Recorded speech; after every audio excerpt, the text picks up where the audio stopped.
नमस्कार मित्रों, ज्ञान अड्डा के YouTube चैनल पर आप सभी का स्वागत है। और मैं देवेंद्र कुमार आप लोगों का हार्दिक स्वागत एवं अभिनंदन करता हूं। दोस्तों, तो पिछली क्लास में मैंने अनुच्छेद 16 पर वार्ता की थी और जिसको मैंने अनुच्छेद 16 को पूरी तरह से समझाने का प्रयास किया था, जिसमें आपके अनुच्छेद 16 लोक नियोजन की समता है ना, और उसमें लोक नियोजन में अवसर की समानता के बारे में बात करी गई थी। और इसके तहत आपका अनुच्छेद 16(1) में प्रावधान किया गया है कि राज्य किसी भी वर्ग को धर्म, मूल, वंश, जाति, इसके इन नियुक्ति में इन चीज़ों पर भेदभाव नहीं करेगा। अनुच्छेद 16(2) में किसी भी आधार पर व्यक्ति को निवारित ना करने की बात कही गई थी, ठीक है। और अनुच्छेद 16(3) में ये कहा गया था कि जो स्थानीय निवासी हैं उन्हें राज्य के स्थानीय निवासियों को वरीयता देने की बात करी गई थी, जिसे कहा जाता है कि जैसे किसी स्टेट में उसी स्टेट के निवासियों को पहले वरीयता दी जाएगी, अदर स्टेट के निवासियों को उन्हें आरक्षण के आधार पर वरीयता नहीं दी जाएगी, है ना। और अनुच्छेद 16(4) कहता है कि सरकारी विभागों में ओबीसी आरक्षण, और अनुच्छेद 16(4)(a) कहता है सरकारी विभागों में SC ST और SC ST का आरक्षण। और अनुच्छेद 16(4)(b) कहता है कि उग्र नयन का सिद्धांत, ठीक है। अनुच्छेद 16(4)(b) में उग्र नयन का सिद्धांत का प्रतिपादन किया गया है। उग्र नयन का सिद्धांत का मतलब होता है कैरी फॉरवर्ड लॉ, यानी बैकलॉग। तो मुख्य इसमें 2-3 हैं जो आपको याद रखने हैं। एक तो 16(4)(b) याद रखना है, जिसमें आपका बैकलॉग भर्ती की बात करी गई है। और अनुच्छेद 16(3) की बात 16(3) को याद रखना है, जिसमें स्थानीय निवासी को वरीयता दी गई है, ठीक है। और अनुच्छेद 16(5) में आपका जो धर्म के आधार पर जो पद सुरक्षित किए गए हैं, और अनुच्छेद 16(6) में आपको 10% सवर्ण आरक्षण की बात करी गई है, ठीक है। तो ये था आपका अनुच्छेद 16, है ना। अब बात करते हैं अनुच्छेद 17, ठीक है। तो चलिए स्टार्ट किया जाए।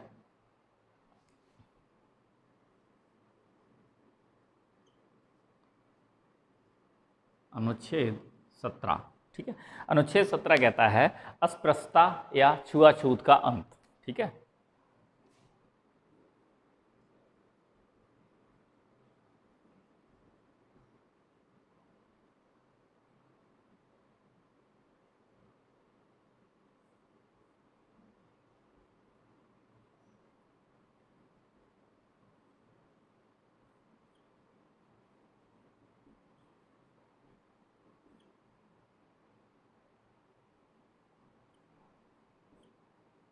ठीक है, अस्पृश्यता या छुआछूत का अंत, ठीक है। तो अस्पृश्यता का मतलब क्या होता है, पहले हम इसे समझें।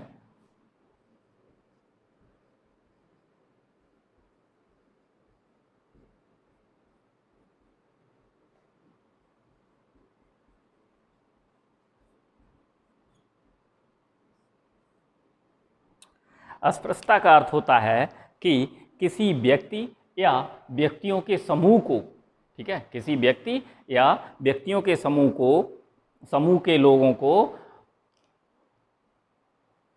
छूने से बचना, यानी कि किसी व्यक्ति या व्यक्तियों के समूह के लोगों के शरीर को सीधे छूने से बचना, ठीक है। यानी किसी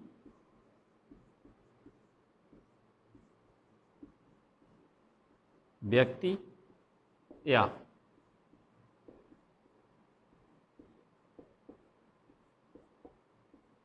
व्यक्तियों के समूह के नहीं ऐसे या किसी समूह के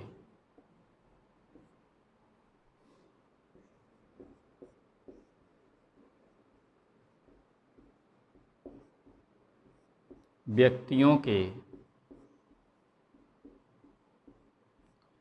शरीर को सीधे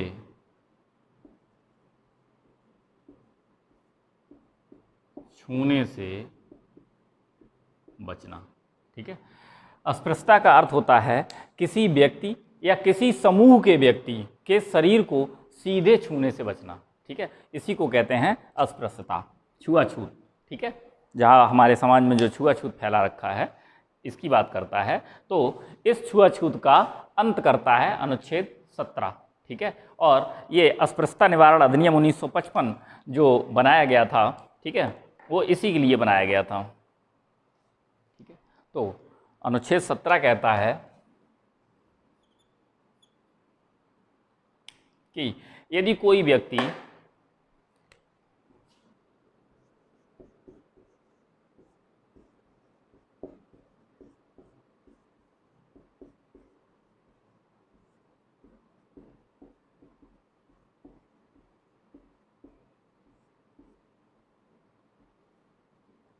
अस्पृश्यता करता है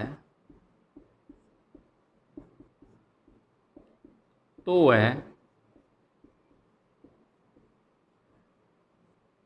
वह व्यक्ति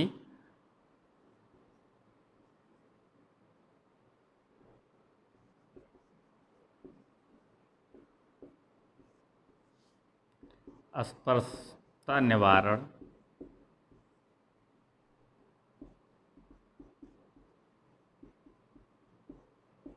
अधिनियम 1955 का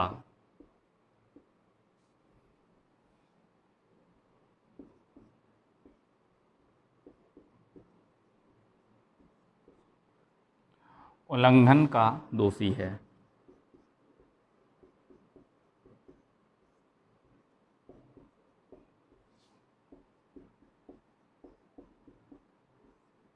ठीक है, यदि कोई व्यक्ति अस्पृश्यता करता है तो वह अस्पृश्यता निवारण अधिनियम 1955 के उल्लंघन का दोषी माना जाएगा।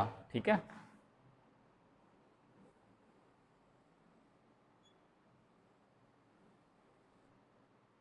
अस्पृश्यता निवारण अधिनियम 1955 के उल्लंघन का दोषी माना जाएगा। और 1976 में इसका नाम बदल दिया गया था। ठीक है, इस अस्पृश्यता निवारण अधिनियम का 1955 का नाम 1976 में बदला गया था और रख दिया गया था कि सिविल अधिकार संरक्षण अधिनियम। ठीक है,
ठीक है, 1976 में इस अधिनियम का नाम बदलकर सिविल अधिकार संरक्षण अधिनियम 1955 कर दिया गया था।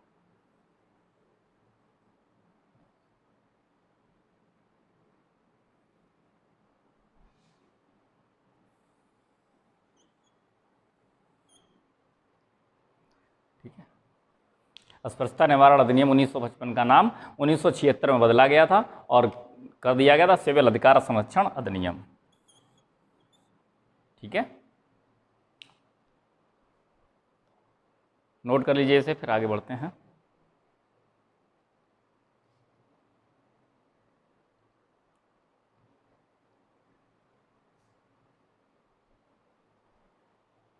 चलिए,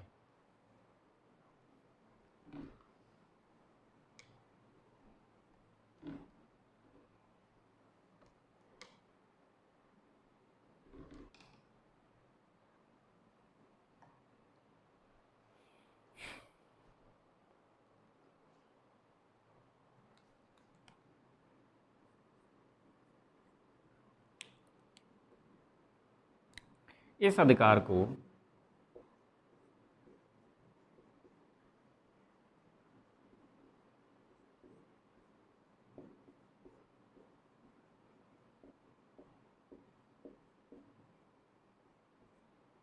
आत्यांतिक अधिकार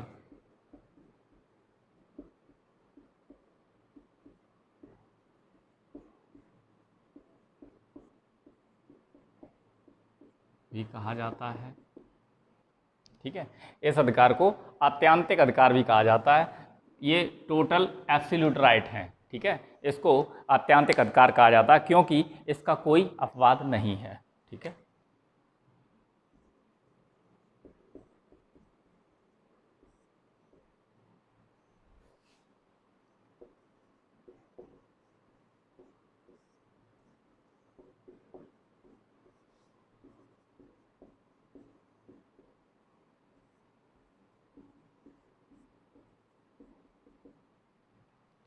इसको आत्यांतिक अधिकार भी कहा जाता है क्योंकि इसका कोई अपवाद नहीं, ये आपका एब्सोल्यूट राइट है। ठीक है, और ये जो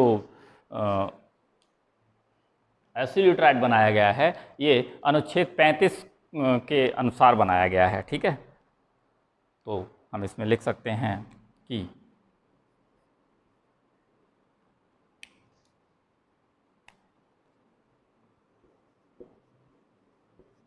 अनुच्छेद 35 से इस अधिकार को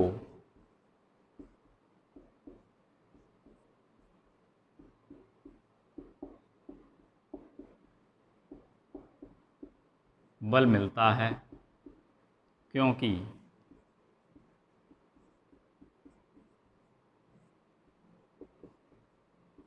यदि कोई व्यक्ति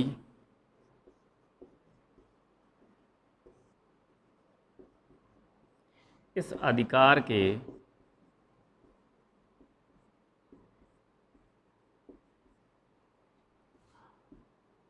उल्लंघन का दोषी पाया जाता है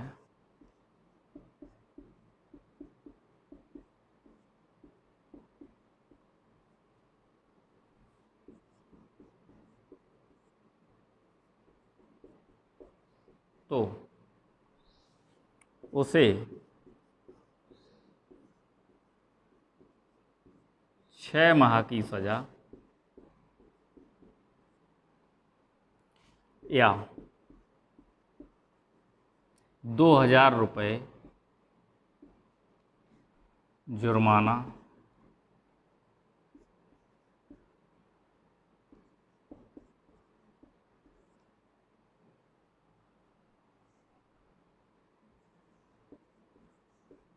भरना पड़ेगा। ठीक है,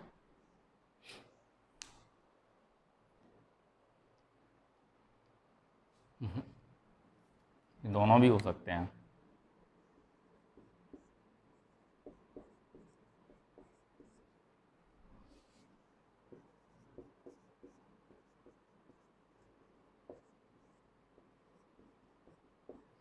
ठीक है, तो ये रहा आपका अनुच्छेद 17 जिसमें कहा गया है कि यदि कोई व्यक्ति अस्पृश्यता या छुआछूत करता है तो उसे क्या किया जाएगा, अनुच्छेद 35 के अनुसार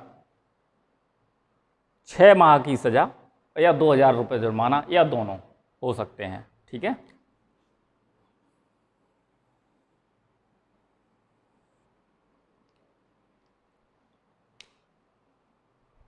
और इसको आत्यांतिक अधिकार भी कहा गया है। ठीक है, तो इसको आत्यांतिक अधिकार को हाईलाइट कर लीजिएगा क्योंकि ये क्वेश्चन पूछा गया है। ठीक है, इसको आत्यांतिक अधिकार भी कहा जाता है क्योंकि इसका कोई अपवाद नहीं है। ठीक है, और इसे अनुच्छेद 35 से बल मिलता है, क्योंकि अनुच्छेद 35 में साफ साफ कर दिया गया है कि यदि कोई व्यक्ति इस अधिकार का उल्लंघन करेगा तो या दोषी पाया जाएगा तो उसे 6 महीने की सज़ा या 2,000 रुपये जुर्माना या दोनों हो सकते हैं। ठीक है, नोट कर लीजिए।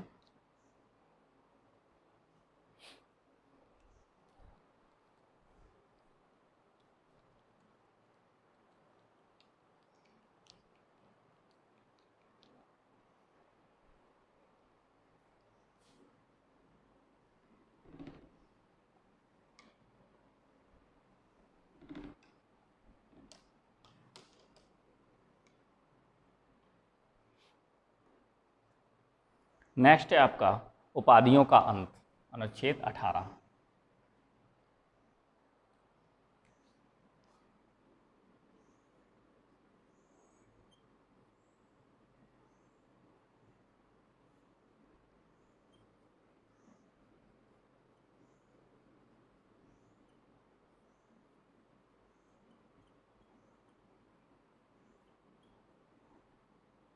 उपाधियों का अंत।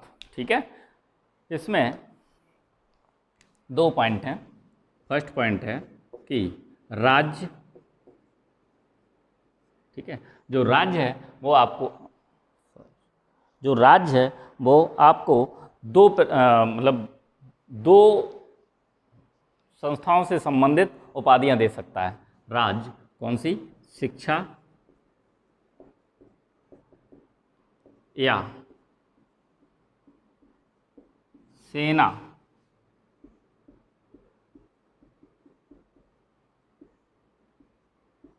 संबंधित उपाधि के अतिरिक्त।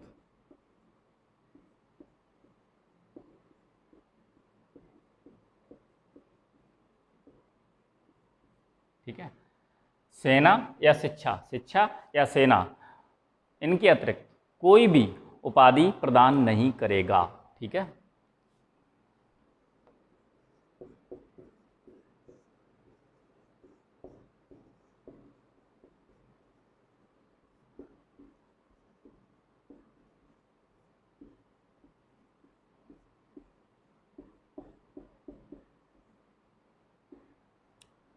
राज्य शिक्षा या सेना संबंधित उपाधि के अतिरिक्त कोई भी उपाधि प्रदान नहीं करेगा। ठीक है, ये तो रहा आपका 1 नंबर। दूसरा,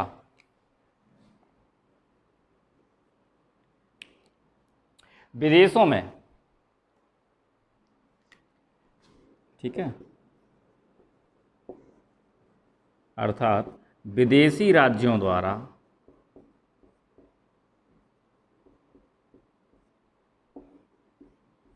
दी गई उपाधि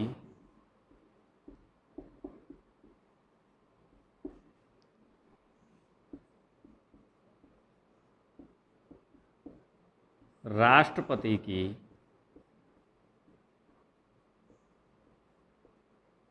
अनुमति के बिना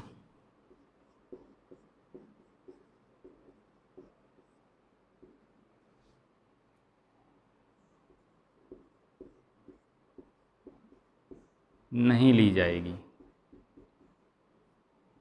ठीक है, अनुच्छेद 18 उपाधियों के अंत की बात करता है। ठीक है, और उपाधियों के अंत में पहला क्लॉज बोलता है कि राज्य शिक्षा या सेना संबंधित उपाधि के अतिरिक्त कोई भी उपाधि प्रदान नहीं करेगा। यानी कि जो राज्य है आपका वो सेना और शिक्षा से संबंधित ही उपाधियां दे सकता है, अन्यत्र किसी भी दिशा में किसी विभाग की कोई भी उपाधि नहीं देगा। दूसरी कहता है विदेशी राज्यों द्वारा दी गई उपाधियां। विदेशी राज्य अगर अपने राज्य के किसी नागरिक को उपाधि दे रहा है, कोई भी उपाधि प्रदान कर रहा है, चाहे वो आपका सामान्य नागरिक हो या फिर आपका कोई भी कैबिनेट मिनिस्टर हो, किसी भी व्यक्ति को विदेशी राज्य द्वारा अगर उपाधि दी जाती है तो उसके लिए उसे राष्ट्रपति से अनुमति लेना आवश्यक है। अगर राष्ट्रपति अनुमति देता है उपाधि लेने की तो उपाधि ले सकता है, अन्यथा नहीं लेगा। ठीक है, अब यहाँ नोट लगा के लिखेंगे।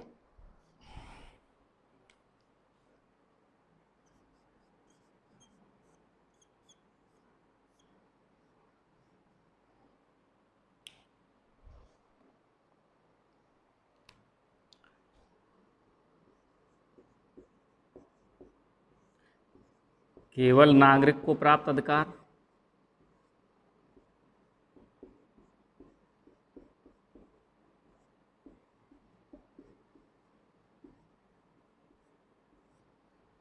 और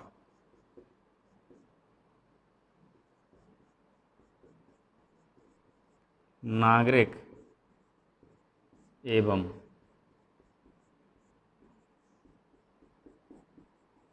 गैर नागरिक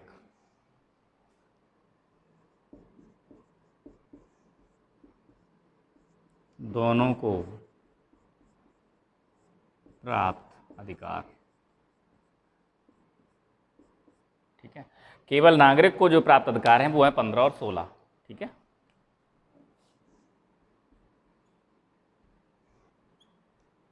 और अब बचा कौन कौन सा? बचा है आपका 14, 17 और 18। ठीक है, तो ये रहे आपके 14, 17, 18।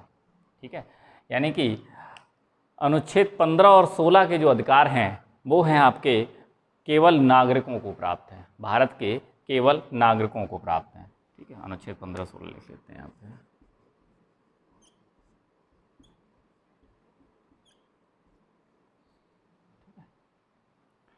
केवल नागरिकों को प्राप्त अधिकार कौन कौन से हैं? अनुच्छेद 15 और 16। और नागरिक एवं गैर नागरिक दोनों को प्राप्त अधिकार हैं 14, 17 और 18। ठीक है, नागरिक और गैर नागरिकों के बारे में मैंने पहले भी अंतर आपको लोगों को बताया था। नागरिक वो होता है जिसे भारत की नागरिकता प्राप्त हो, और गैर नागरिक वो होता है जिसे भारत की नागरिकता प्राप्त ना हो और वो भारत में रह रहा हो, या पासपोर्ट के थ्रू, या वीज़ा के थ्रू, या फिर भ्रमण करने आया हो। ठीक है, तो जो गैर नागरिक हैं उन्हें भी 14, 17 और 18 के अधिकार प्राप्त हैं, जबकि केवल नागरिक को अधिकार जो हैं वो आपको केवल 16 और 15। ठीक है, 15 और 16 केवल नागरिकों को प्राप्त हैं। ठीक है, ये ध्यान रखना। तो यहाँ आकर हमारे जो समानता का अधिकार जो था वो यहाँ पर खत्म होता है।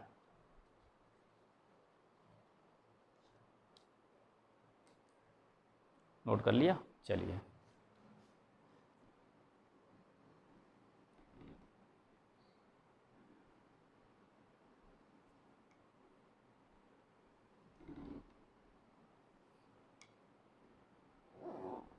तो समानता का अधिकार मैंने आप लोगों को समझाने की पूरी कोशिश की और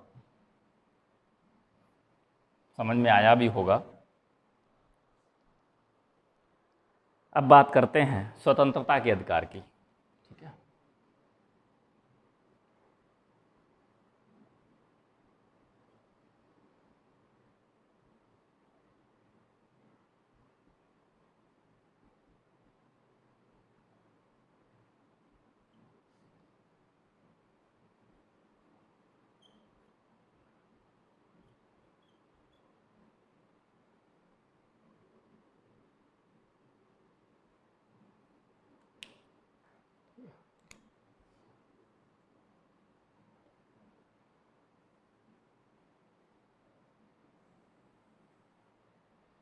स्वतंत्रता का अधिकार अनुच्छेद 19 से 22 तक। ठीक है, और स्वतंत्रता का अधिकार जो है हमारा वो इसमें अनुच्छेद 19 कहता है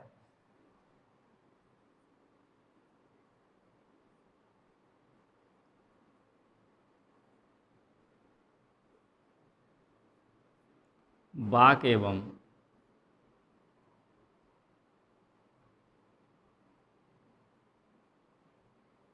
अभिव्यक्ति की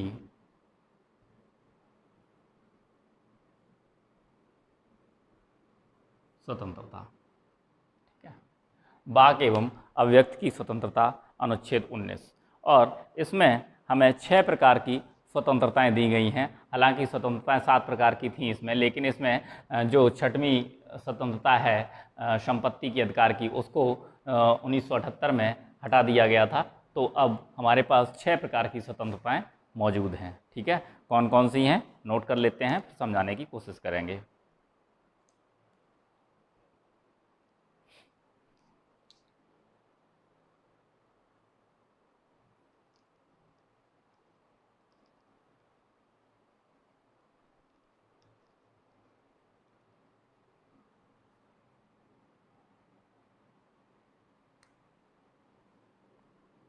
इसमें लिखेंगे नंबर ए है आपकी वाक्य एवं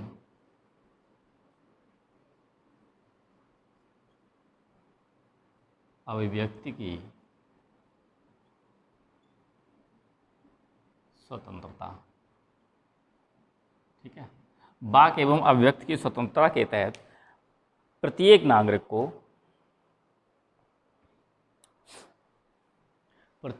को वाक्य एवं अभिव्यक्ति की स्वतंत्रता है। यानी कि वाक्य एवं अभिव्यक्ति की स्वतंत्रता से मतलब है कि मेरे विचार, मेरे मन में क्या चल रहा है, मैं क्या बोल रहा हूँ, मैं जो भी बोलना है मैं बोलने के लिए स्वतंत्र हूँ, मेरे विचार, मैं अपने विचार रखने के लिए स्वतंत्र हूँ। लेकिन अपने विचारों को अपने ऐसे विचार नहीं व्यक्त कर सकते जिससे देश की गरिमा या किसी के अधिकारों का हनन, है ना, या किसी के सम्मान को ठेस पहुँचे, ऐसे शब्द हम प्रयोग नहीं कर सकते। ठीक है, तो वाक्य एवं अभिव्यक्ति की स्वतंत्रता तो है, हम अपने विचार व्यक्त कर सकते हैं, हम भाषण दे सकते हैं, हम बात कर सकते हैं, हम अपनी मर्जी बता सकते हैं, लेकिन ऐसी मर्जी भी नहीं बता सकते कि जिससे किस देश के किसी भी वर्ग के लिए आप परेशानी हो जाए, या किसी के मूल अधिकारों का हनन होने लगे, या किसी के सम्मान को ठेस पहुंचने लगे, है ना। तो ऐसे भी नहीं कर सकते। इसलिए अनुच्छेद 19(2) इस पर युक्ति रोक लगाता है। अब कहो किस पर रोक लगाएगा? अब ऐसे रोक लगाएगा जैसे मान लो कि हम वाक्य एवं अभिव्यक्ति की स्वतंत्रता की बात करें तो मेरे मन में क्या है वो हम बोल सकते हैं, लेकिन ऐसा भी नहीं बोल सकते कि जिससे सामने वाले के अधिकारों का हनन हो जाए। ठीक है, जैसे मान लो कि हम किसी को अपशब्द बोलकर बुलाएं तो वो वाक्य एवं अभिव्यक्ति की स्वतंत्रता के अंतर्गत नहीं आएगा। ठीक है, उस पर अनुच्छेद 19(2) इस पर रोक लगाता है। ठीक है, ऐसा भी वाक्य एवं अभिव्यक्ति, अब हम ये सोचें, ये कहें कि चलो ये भारत सरकार की नीतियाँ ठीक नहीं है ना, ये हमारी वाक्य एवं अभिव्यक्ति की स्वतंत्रता है, हम अपनी बात रख रहे हैं, है ना। और या हम कहें कि सरकार को ऐसा करना चाहिए, या फिर हम कहें कि हमारे शहर में बहुत सारी बातें ऐसी हैं जिन्हें हम उठाते हैं। ठीक है, ये हमारी वाक्य एवं अभिव्यक्ति की स्वतंत्रता है, लेकिन हम ऐसा नहीं कह सकते कि जिससे उन सरकार की नीतियों पर गलत प्रभाव पड़ जाए। ठीक है, अब जो सरकार की नीतियों पर गलत अगर प्रभाव पड़ेगा तो उसके लिए 19(2) इस पर रोक लगाता है। ठीक है, तो नोट कर लीजिए।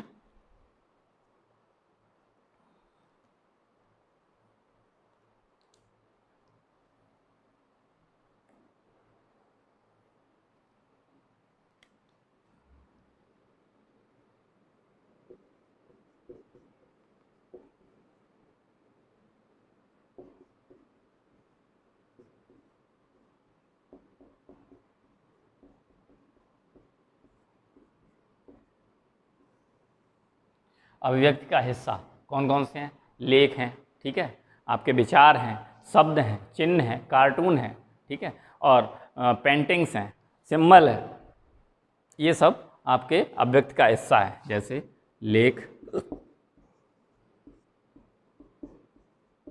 विचार, ठीक है, कार्टून, सिंबल,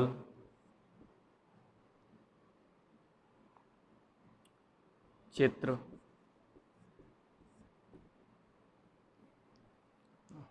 लेख, विचार, कार्टून, सिंबल, चित्र, काली पट्टी,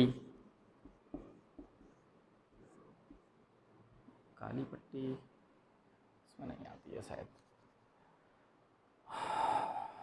संवाद, हाँ काली पट्टी भी आती है, संवाद, है ना, और हाँ ये नहीं पता है,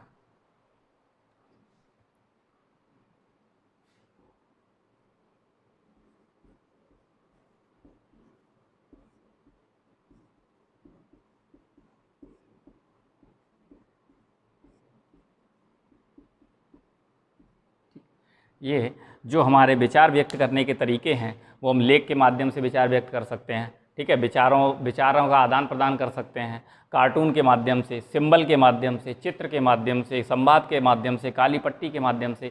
इनसे हम अपने वाक्य एवं अभिव्यक्ति की स्वतंत्रता को बरकरार रख सकते हैं। ठीक है, लेकिन इस पर अनुच्छेद 19(2)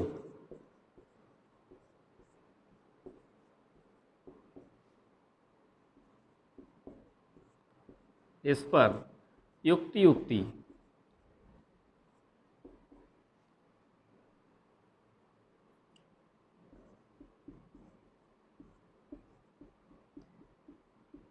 रोक लगाता है। ठीक है, अनुच्छेद 19(2) इस पर युक्ति रोक लगाता है। ठीक है,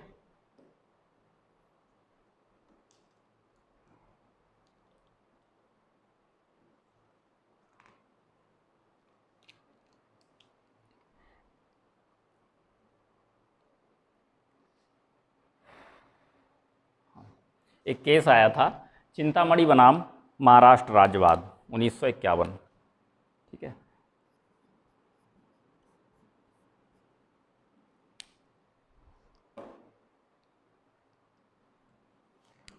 एक केस आया था चिंतामणि बनाम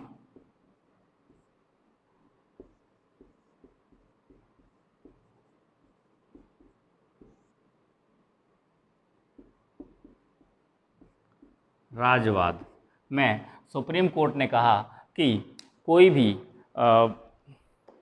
प्रतिबंध, यानी कि इस पर कोई भी प्रतिबंध अनुच्छेद 19(1)(a) वाक्य एवं वक्त की स्वतंत्रता के रोक पर कोई भी युक्त प्रतिबंध जो भी है वो युक्त संगत है या नहीं, इसका जो निर्णय है वो सुप्रीम कोर्ट करेगा। ठीक है, बाद में सुप्रीम कोर्ट ने कहा कि कोई प्रतिबंध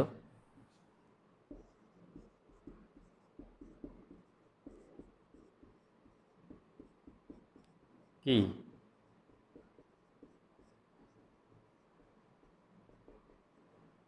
कोई प्रतिबंध युक्ति है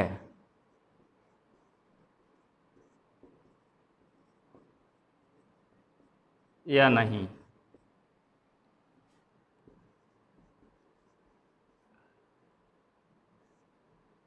इसका निर्णय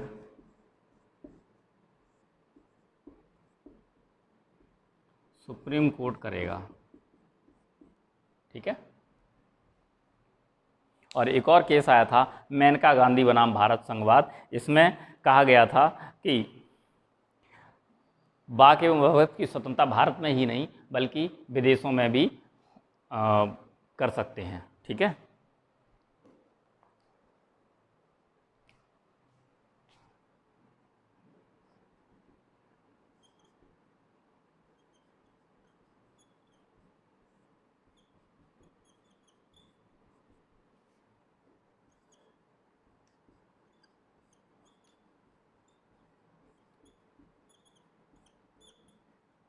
मेनका गांधी बनाम भारत संघ में कहा गया कि वाक एवं अभिव्यक्ति की स्वतंत्रता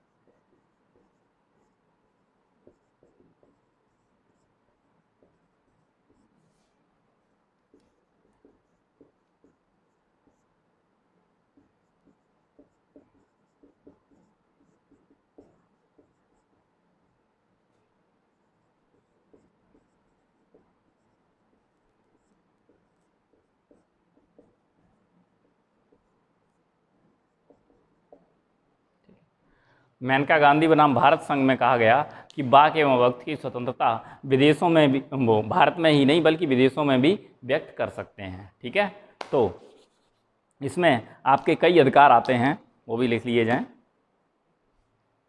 ठीक है, नोट कर लिया होगा आपने। चलिए,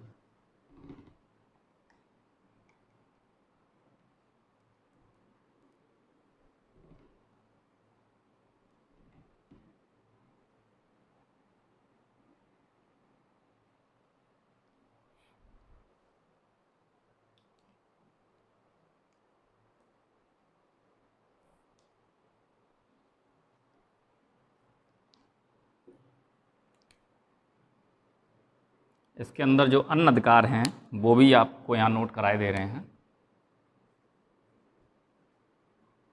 चलिए नंबर फर्स्ट करेंगे कि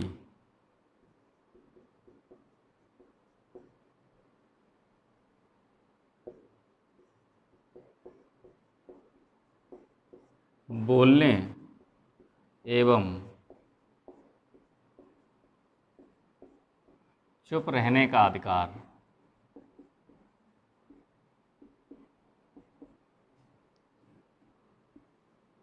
भी वाक एवं अभिव्यक्ति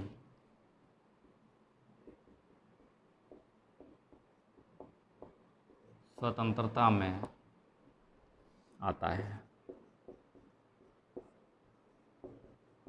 ठीक है, बोलने एवं चुप रहने का अधिकार भी वाक एवं अभिव्यक्ति की स्वतंत्रता में आता है। ठीक है, लेकिन इस पर अनुच्छेद 19(1)(2) भी एक अनुच्छेद 19(2) इस पर युक्त रोक इस पर लगाता है। कैसे लगाता है? जैसे मान लो बोलने और चुप रहने का अधिकार है हमारा, है ना। सपोज कीजिए कि अगर कोई ट्रेन किसी स्टेशन पे आने वाली है और जो अनाउंसर है, जो अनाउंस करता है, वो ये कहे कि फलां ट्रेन इतने समय पर प्लेटफार्म नंबर 1 पर आ रही है। ठीक है, और सभी यात्री जितने भी हैं वो सब एक प्लेटफार्म नंबर 1 पर इकट्ठे हो गए और इत्तेफाकन ट्रेन का रूट बदला और वो प्लेटफार्म नंबर 3 पर पहुंच गई।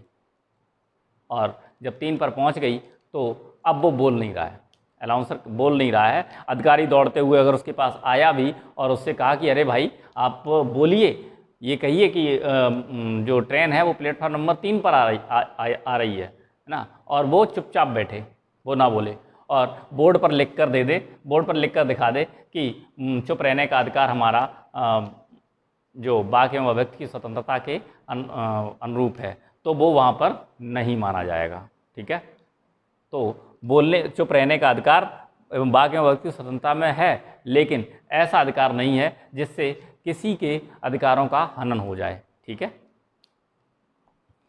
नेक्स्ट नंबर 2,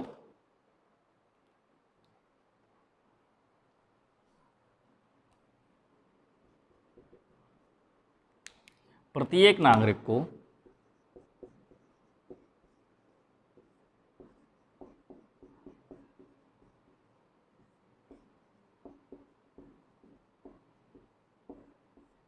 अपने निवास स्थान पर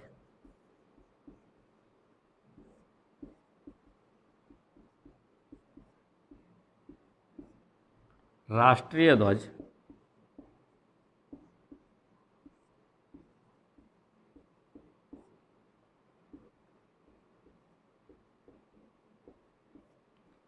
फहराने का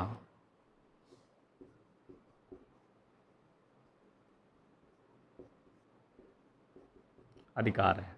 ठीक है, ये भी आपका वाक एवं अभिव्यक्ति की स्वतंत्रता में आता है कि प्रत्येक नागरिक को अपने निवास स्थान पर राष्ट्रीय ध्वज फहराने का अधिकार होगा। ठीक है,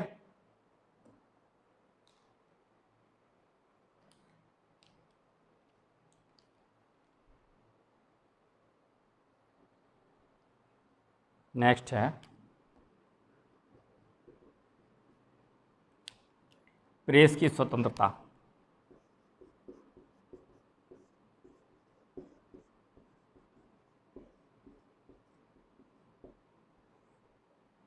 ठीक है,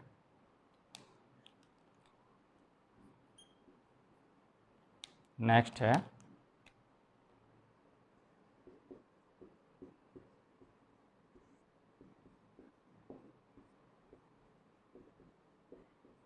वाणिज्य एवं व्यापार।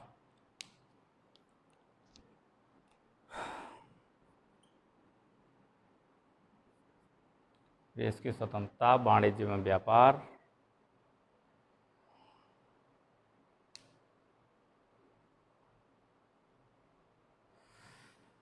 क्या है इसमें?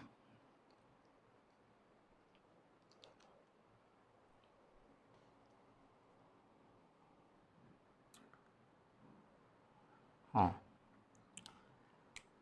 सूचना का अधिकार।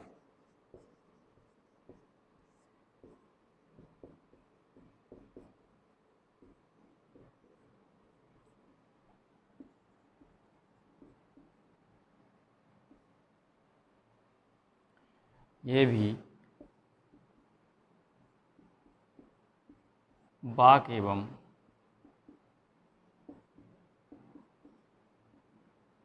अभिव्यक्ति की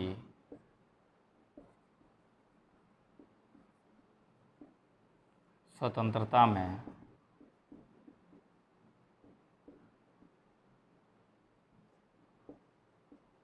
शामिल है। ठीक है, तो जो वाक एवं अभिव्यक्ति की स्वतंत्रता है अनुच्छेद 19(1)(a), ठीक है, अनुच्छेद 19(1)(a।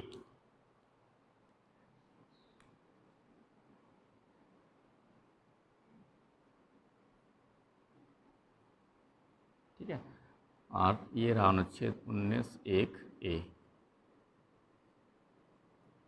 तो अनुच्छेद 19(1)(a) में वाक एवं अभिव्यक्ति की स्वतंत्रता के अंतर्गत ये चीज़ें भी आती हैं। बोलने एवं चुप रहने का अधिकार, ठीक है, प्रत्येक नागरिक को अपने स्थान पर राष्ट्रीय ध्वज फहराने का अधिकार, प्रेस की स्वतंत्रता, वाणिज्य एवं व्यापार की स्वतंत्रता, सूचना का अधिकार 2005, ये आपके वाक एवं अभिव्यक्ति की स्वतंत्रता में के अंतर्गत आते हैं। लेकिन इस पर अनुच्छेद 2 युक्ति रोक लगाता है। ठीक है,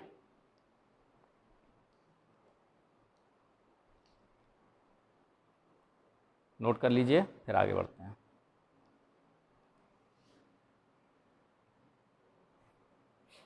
चलिए,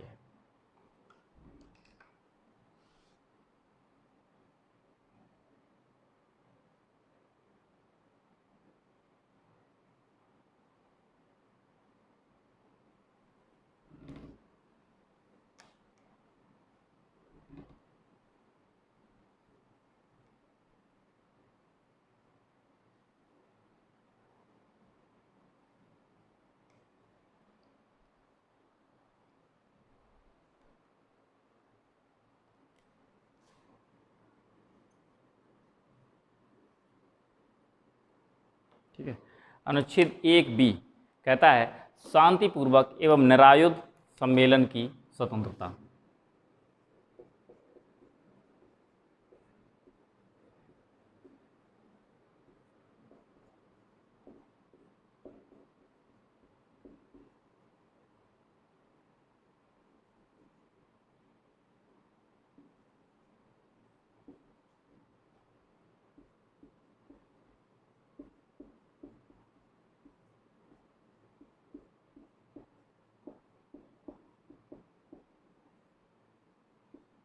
ठीक है, अनुच्छेद 19(1)(b) कहता है कि शांतिपूर्वक एवं निरायुध सम्मेलन की स्वतंत्रता, यानी देश का कोई भी नागरिक शांतिपूर्वक और बिना हथियार लिए कोई भी सम्मेलन या कोई भी संगम बना सकता है, सम्मेलन कर सकता है, लेकिन शर्त यही है शांतिपूर्वक रहे और बिना हथियार का हो। ऐसा नहीं होगा कि सम्मेलन करने जा रहे हैं, है ना, और उसमें आप हथियार लेके जाओ। हथियार से संबंध ये नहीं है कि आप गोली बंदूक लेकर ही जाएं या फिर तलवार कट्टे लेकर ही जाएं या भाला लेकर जाएं तो ही हथियार माने जाएंगे। अगर भीड़ के पास लाठी डंडे भी हैं तो भी हथियार माना जाएगा। कुछ नहीं, अगर उनके भीड़ के पास अगर हाथों में पत्थर भी हैं तो भी वो हथियार माना जाएगा। ठीक है, तो इस पर जो है अनुच्छेद 19(3) युक्ति रोक लगाता है। ठीक है,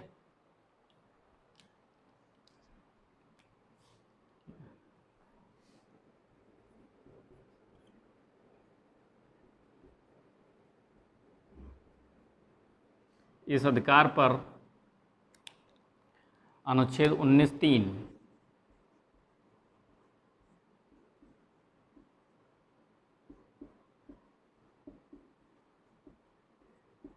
युक्ति रोक लगाता है।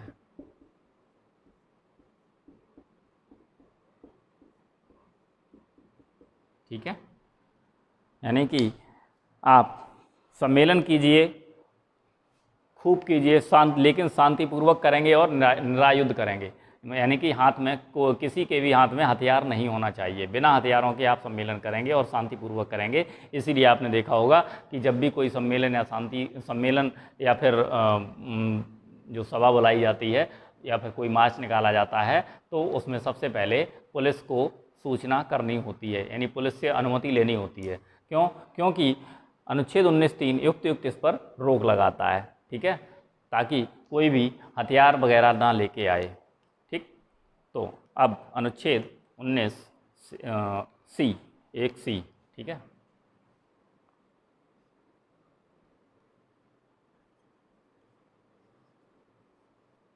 अनुच्छेद 19(1) है कि संगम यानी संघ या समिति बनाने की स्वतंत्रता। ठीक है,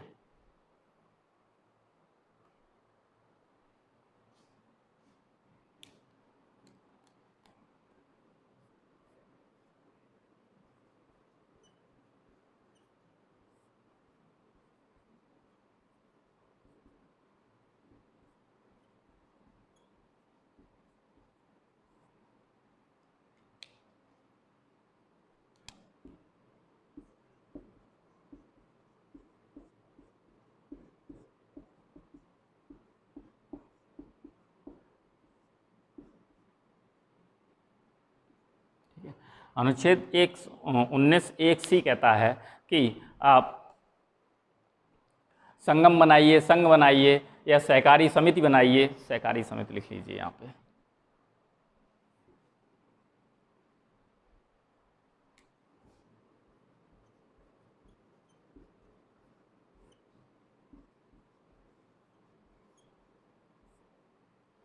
संगम बनाइए, संघ बनाइए या सहकारी समिति बनाइए, इसकी बनाने की स्वतंत्रता है। लेकिन इस पर भी आपका अनुच्छेद 19(4) जो है वो इस पर युक्ति रोक लगाता है। ठीक है,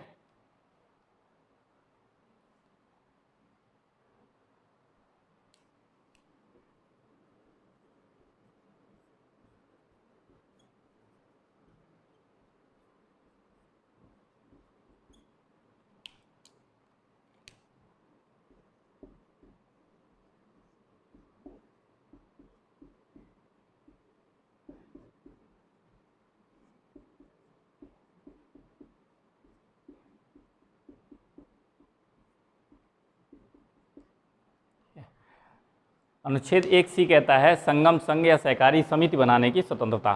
तो सहकारी समिति, संगम या संघ बनाइए, लेकिन ऐसा कोई संघ या ऐसा ही कोई समिति या ऐसा कोई संगम नहीं बनाया जाएगा जिससे देश के किसी समाज पर कोई प्रभाव पड़े या देश की राजनीतिक या फिर सामाजिक व्यवस्था पर कोई प्रभाव पड़े या देश की एकता और अखंडता पर कोई प्रभाव पड़े या फिर सुरक्षा पर कोई प्रभाव पड़े।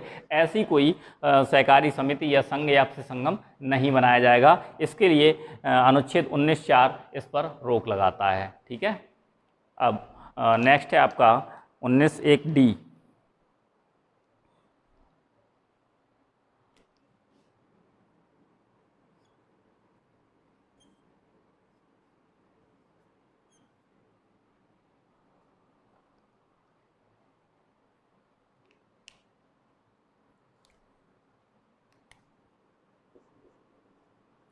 ये बात करता है भ्रमण करने की। ठीक है, पर लिखिए भारत में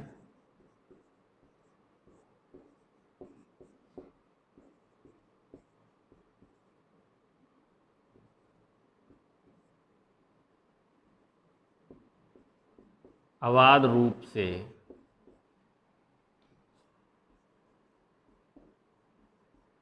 भ्रमण करने की स्वतंत्रता। ठीक है, भारत में अबाध रूप से भ्रमण करने की स्वतंत्रता। और अनुच्छेद 19(1)E कहता है कि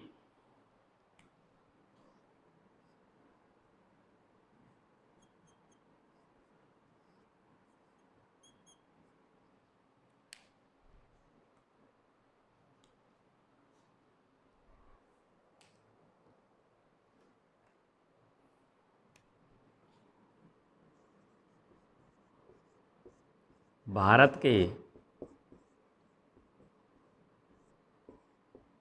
किसी राज्य क्षेत्र में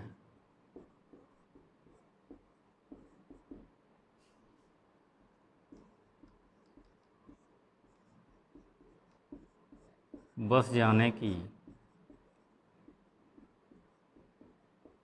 स्वतंत्रता। ठीक है, यानी कि अनुच्छेद 1 डी और अनुच्छेद 19 1 डी और अनुच्छेद 19 1 ई, अनुच्छेद दोनों अनुच्छेदों में ये बात कही गई है कि अनुच्छेद 19 1 डी कहता है कि भारत में अबाध रूप से कहीं भी भ्रमण करने की स्वतंत्रता है, लेकिन ऐसी जगह पर नहीं जहां पर भारत सरकार ने प्रतिबंध लगा रखा हो, जहां पर प्रवेश वर्जित लिखा हो। ठीक है, जहां पर भारत के नियमों का उल्लंघन हो रहा हो, ऐसी जगह पर आप भ्रमण नहीं कर सकते। दूसरा, अनुच्छेद 19 1 ई कहता है कि भारत के किसी राज्य क्षेत्र में बस जाने की स्वतंत्रता। ठीक है, भारत के किसी भी राज्य क्षेत्र में बस जाने की स्वतंत्रता है, लेकिन कुछ राज्य ऐसे हैं जो पर्यावरण की दृष्टि से सुरक्षित किए गए हैं, वहाँ पर कोई भी ऐसे अबाध रूप से नहीं बस सकता, जैसे जम्मू कश्मीर हुआ, सिक्किम है, अरुणाचल प्रदेश है, नागालैंड है ना। ऐसे 4 5 6 राज्य ऐसे हैं जहाँ पर आप नहीं रह बस सकते वहाँ पर, क्योंकि वहाँ की संस्कृति और कल्चर वहाँ का बिगड़ने ना पाए। जो वातावरण है और जो आपका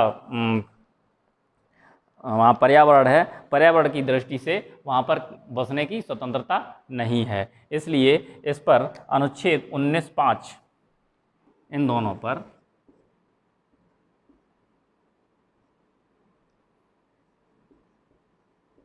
अनुच्छेद 19 5, ठीक है, युक्त युक्ति रोक लगाता है।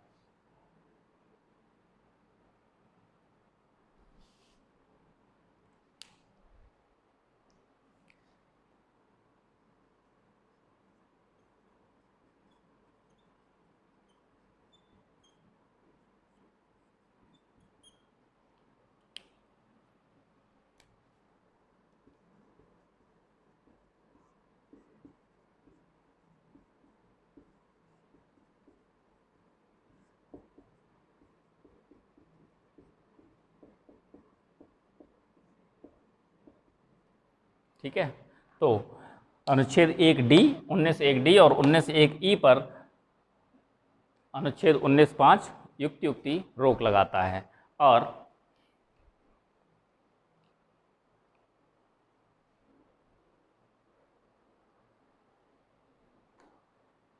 अगला है 1 जी जी। एफ भूला नहीं हूँ ना, ये सोचें आप लोग कि एफ भूल गए। अभी एफ के बारे में भी बताऊंगा। ई के बाद मैंने जी इसलिए लिखवाया है क्योंकि एफ जो है वो आपका 44वें संविधान संशोधन 1978 के तहत निरसित कर दिया गया था। ठीक है, तो चलिए इस पर भी लिख लेते हैं।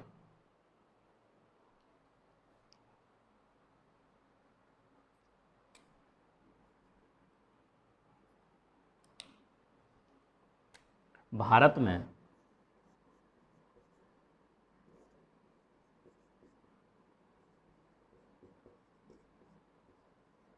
कोई भी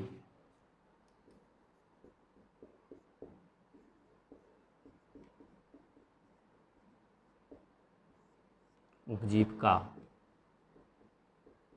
व्यापार, ठीक है, भारत में वृत्त उपजीविका व्यापार कारोबार करने की शक्ति मिलती है।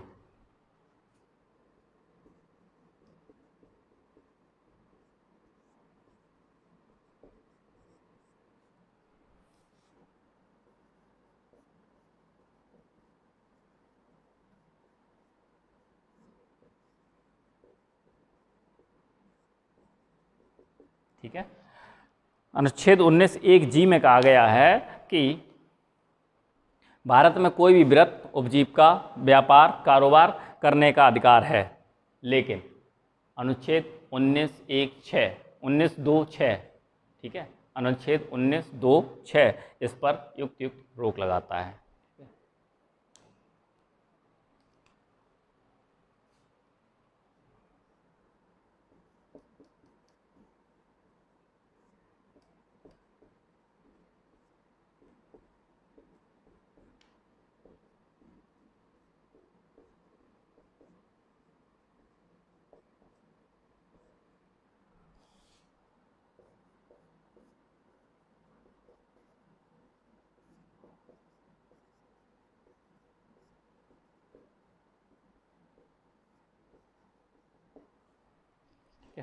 तो अनुच्छेद 1 जी, भारत में कोई भी वृत्त उपजीविका व्यापार कारोबार करने का अधिकार मिलता है, लेकिन अनुच्छेद 19(6) इस पर युक्ति रोक लगाता है। ठीक है, चलिए नोट कर लीजिए इसे, फिर आगे बढ़ते हैं।